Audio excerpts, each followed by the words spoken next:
Okay, what's going on? What's going on? This is a new day and it's Sabbath Eve. I am so happy because the Day of Atonement is gone for this year, of course, and I'm ready to eat. All right, now, check it out, people. Happy Sabbath Eve, first of all. Now, I teach when I'm led, and I thank God Almighty for His wisdom. Through the teachers, I want you all to understand.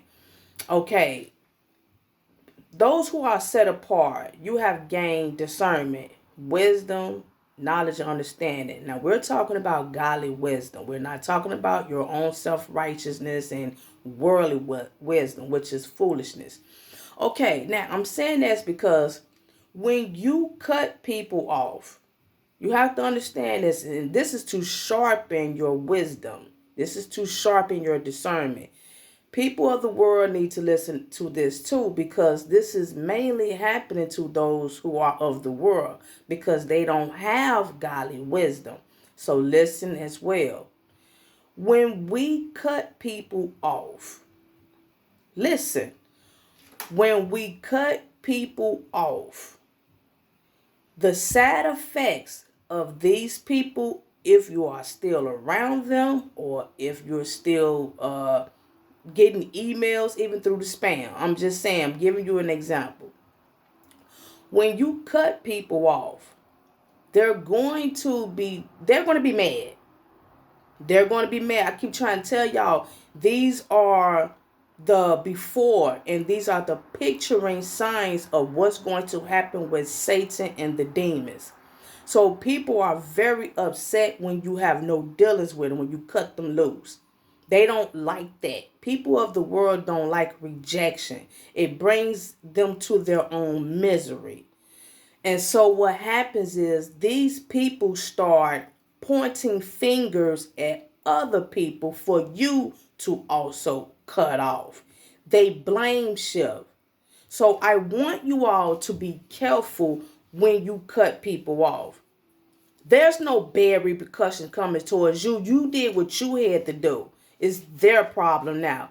But the reason why I'm saying this is because most people, especially the people of the world that don't have discernment, most people tend to be tricked and fooled by those they've cut off. Now, the people who don't know what's going on outside or whatever, they would definitely get a whiff of what's going on with what happened why we cut them off. And so the person who been cut off would start manipulating others around them, manipulating people to look at you as a problem because they were cut off. And the people around who don't know what's going on, don't know why they were cut off, don't know why we reject them, they fall for the okie doke because the person who we cut off is strongly manipulative and they would gaslight and oh man, to the bone with the deception of the reasons on why they should look at us different, why they shouldn't have no dealings with us. So they try to gain flying monkeys. I want you all to be careful with that. What I'm meaning with this video is to start sharpen your perception on people. When you cut people off, you need to know that others are the people who you cut off are going to be trying to manipulate others to not like you and jump on the bandwagon with them. Once again, these people have been cut off into their own misery. They have no one to deal with. They have no one to talk with. They have no one to be on their side right now. So right now they're alone in their misery and they don't like that. I'm telling you, this is not a game. God is not a joke. This is spiritual torment to them. This is not a physical torment. This is a spiritual torment. Once you cut someone off, you have no dealings with them. And so they're left in their own misery. You're doing nothing. You're saying nothing. So why they're still mad? They're mad because they are miserable. These are signs of people being kidnapped by Satan. Let's just say, for instance, if someone of the world was to so-called cut us off, because remember, people of the world, they can't cut off the set apart ones because they don't have that ability to do that. You see what I'm saying? The people of the world may do silent treatment, meaning stop talking to us for a minute because they're in their feelings. They don't have the ability to just cut someone off because they are people of the world. They don't have godly strength to do that.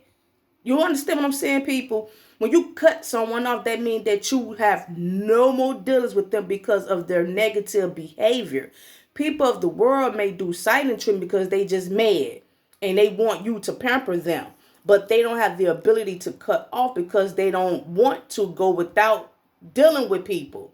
They can't go without dealing with people for so long because they will miss that person. Become miserable. And so when they realize they so-called gave the silent treatment to the wrong person, the person who they gave the silent treatment don't mind not talking to them, and they realize, oh, this person ain't talked to me in a bit. I need to go back and apologize. You know what I'm saying? So I'm just trying to give you all an example.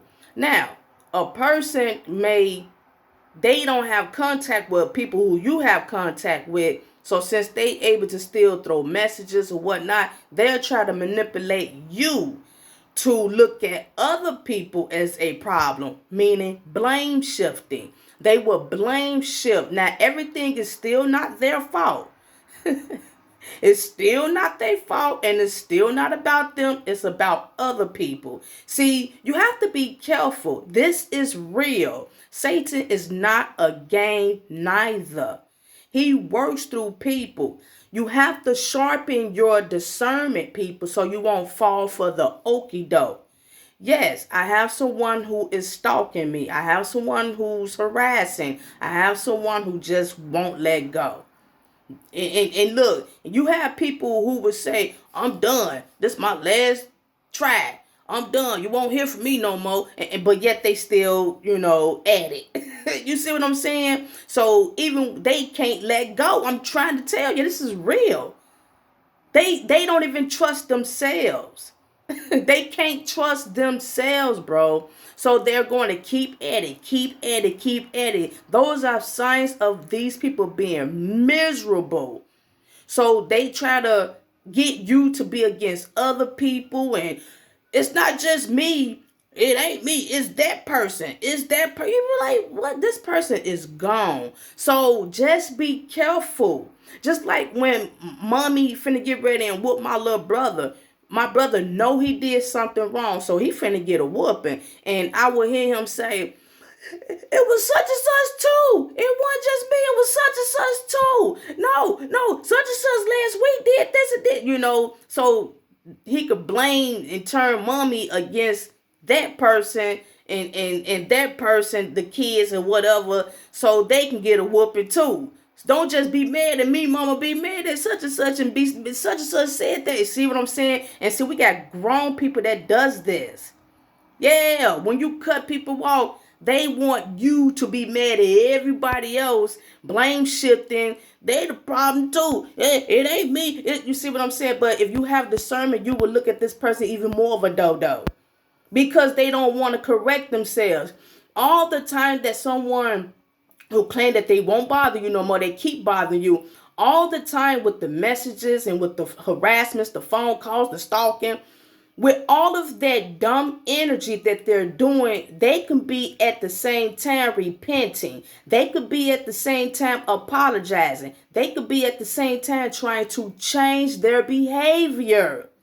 Not study trying to point fingers and not study trying to be continuously a dodo. That's not going to make no one change their mind about your actions. You're getting worse and worse with your actions. But people just don't see themselves that way. That's the reason why you have to have the strength to cut these type of individuals off and don't have no dealings with them. Right now, I look at the individual. Yes, I'm talking about an individual. I'm looking at an individual as strength because in the future, the ministry is going to grow. And so with that person who's constantly harassing and stalking because I cut them off, they feel it strongly.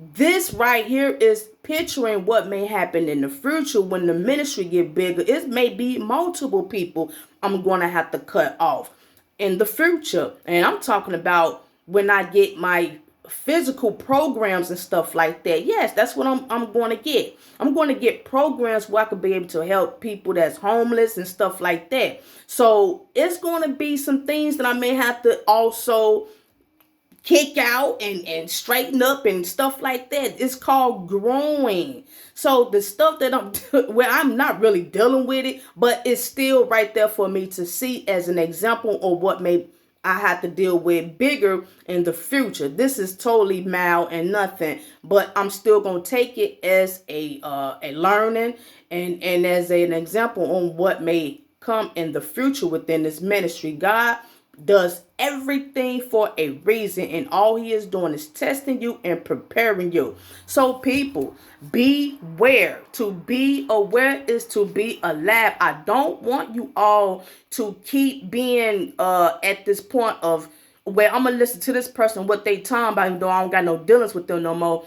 And I'm a weaken my discernment. I'm gonna allow them to make decisions for me. I'm gonna allow them to destroy what I got going on because I'm not sure of myself. We rebuke Satan in the name of Yeshua HaMashiach over here. No, that is the devil. You keep your discernment from God Almighty. You ask God Almighty to strengthen the wisdom that he has blessed you with. God loves when we beg and pray for his wisdom, and he's going to give it to you. And how dare we allow people of the world who serve Satan willingly, people who are willingly wanting to stay in ignorance.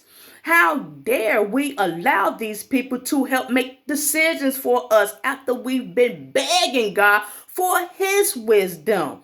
When God gives you his wisdom, he give you his spirit, his sharpened discernment, so you can be able to make decisions, so you can be able to make the right decisions, not some dodo who can't help themselves and figure out on their own problem and try to fix it, but yet want to tell you and help you and make you decide on what you should do.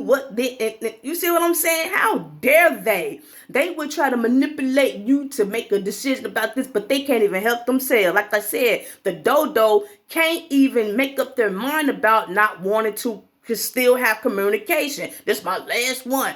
I ain't gonna do that no more. Well, I ain't coming. I ain't gonna text you no more. I ain't gonna call you no more. I ain't gonna do this, but yet keep doing it. See, they can't even make up their own mind on their own decision within their own selves in their own lives, but yet got a mouthful to tell you who, what, when, why, and who not to deal with. These are dodos who are willing to stay in their own ignorance, and that's the reason why you cut them off in the first place, because they are problematic. Stay sharp, y'all. Stay sharp. Shalom.